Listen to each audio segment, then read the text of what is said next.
सूर्यकांत एक के बाद एक निर्देश दे रहे हैं, कुछ फैसले भी ले रहे हैं और कड़े और सख्त निर्देश दे रहे हैं।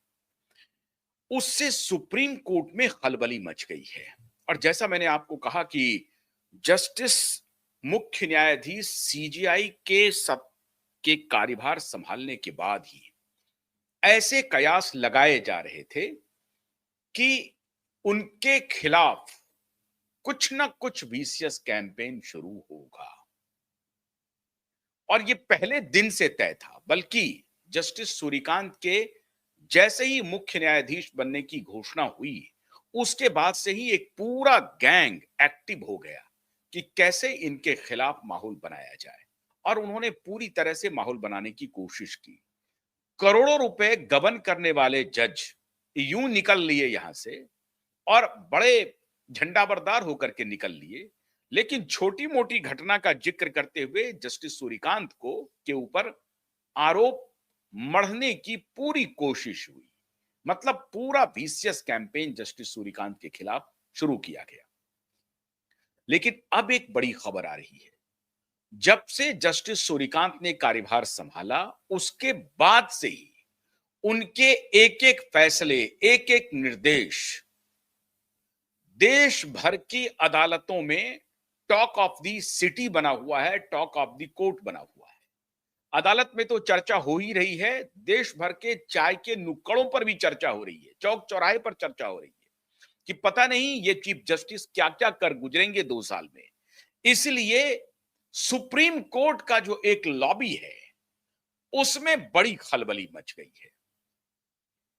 क्योंकि मैंने आपको एक रिपोर्ट बताई थी कि चीफ जस्टिस सूर्यकांत का ये कहना कि ये नहीं चलेगा अब कि आप बड़े बड़े वकील खड़े हो जाएं पैसे वालों के लिए और उसमें आप घंटों कोर्ट का वक्त जाया करते रहें और गरीब लोगों को कोई लाभ नहीं मिले। जो उतने ताकतवर नहीं है, जो सक्षम नहीं है, जो आर्थिक रूप से कमजोर लोग हैं, उनको न्याय का लाभ नहीं मिले, ये अब नहीं चल सकता है। तो ये चीफ जस्टिस सूर्यकांत ने जैसे ही निर्देश दिया, उसी दिन से मुझे ये खटकना शुरू हो गया था कि जस्टिस सूर्यकांत ने अपने लिए बवाल पाल लिया है। और एक जो पूरी लॉबी है लेफ्ट लिबरल वकीलों की, वो पूरी गैंग इनके खिलाफ एक्टिव हो जाएगी और हो गई।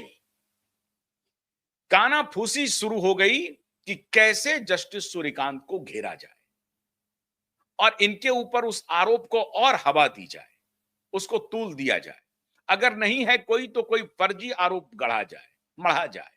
और उसकी तैयारी शुरू हो गई है, मरमरिंग शुरू है। ऐसे वकील जो लाखों करोड़ों की फीस ले रहे हैं, उनको सबसे बड़ी चपत थी जस्टिस सूर्यकांत की।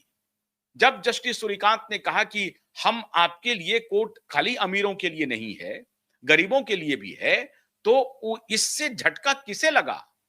उस पूरी लॉबी को लगा जिन्होंने सुप्रीम कोर्ट को अपनी बपौती समझ लिया था। सुप्रीम कोर्ट के चारों तरफ ये बपौती वाले जो खान मार्केट गैंग है, वो पूरा खान मार्केट गैंग एक्टिव हो गया। क्योंकि वकील उसी खान मार्केट के इंडिया इंटरनेशनल सेंटर में और हैबिटेट सेंटर में जाकर के कॉफी का स्वाद लेते हैं और खान मार्केट के बहुत सारे जगहों पे और अपने बंगले पे, जोरबाग का बंगला हो, पंचशील का बंगला हो, आपको लुटियन जोन के और जो जीके का हो बंगला, ये सारे बंगलों में कोहराम मचा हुआ है। जीके पार्ट 1, पार्ट 2, पंचशील और जोरबाग, इन सारे बंगलों में पूरा माहौल। और जोरबाग के अलावा जहां पे वरुण गांधी रहते थे, जोरबाग का एक दूसरा एक्सटेंशन जो लोधी रोड के ठीक अपोजिट है, लोधी रोड हो, इन सारे जगहों में बड़ा कोहराम मच गया। ये सारे जो ठिकाने मैं आपको बोल रहा हूं ना, लोधी रोड, जोरबाग, जीके, ये सारे ठिकाने फिक्सर मिक्सर के हैं। और मैं बड़ी जिम्मेदारी से कह रहा हूं ये बात, फिक्सर मिक्सर के।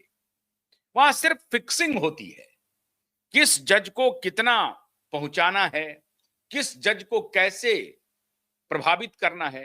अरे साहब, अगर ये बात नहीं होती तो जस्टिस वर्मा के यहां करोड़ों रुपए नहीं मिलते। किसी न किसी के तो थे वो पैसे। किसके थे ये पता ही नहीं चला।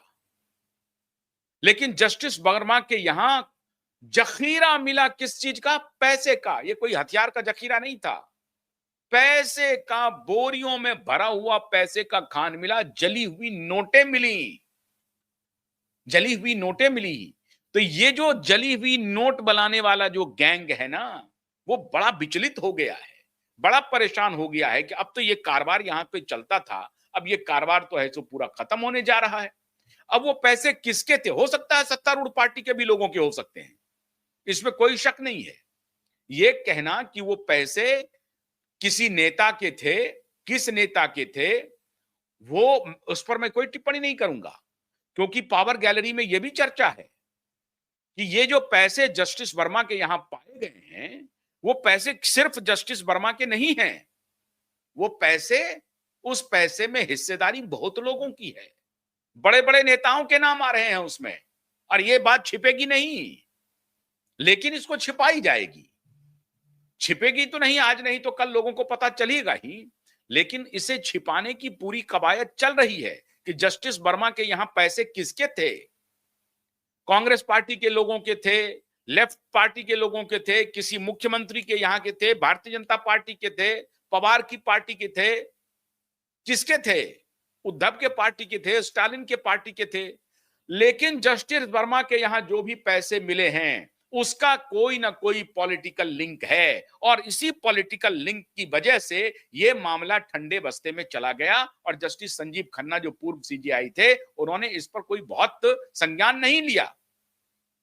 आप कल्पना कीजिए, जब जस्टिस वर्मा के यहां से जले हुए नोट मिले, तो 3 दिन तक तो वो खबर दबी रही। दिल्ली के पुलिस कमिश्नर को मालूम चला, क्योंकि फायर डिपार्टमेंट के लोगों ने सबसे पहले जो स्थानीय पुलिस है उसको इन्फॉर्म किया। स्थानीय पुलिस वाले जब वहां पहुंचे तो उनको लगा कि अरे बाप रे, ये क्या हो रहा है, ये तो पूरा नोटों का बंडल है यहां पे। तो उन्होंने फिर अपने हायर अथॉरिटी को कहा, डीसीपी वगैरह को कहा, और फिर डीसीपी ने इस बात की जानकारी दिल्ली के पुलिस कमिश्नर को दी। दिल्ली का पुलिस कमिश्नर सीधे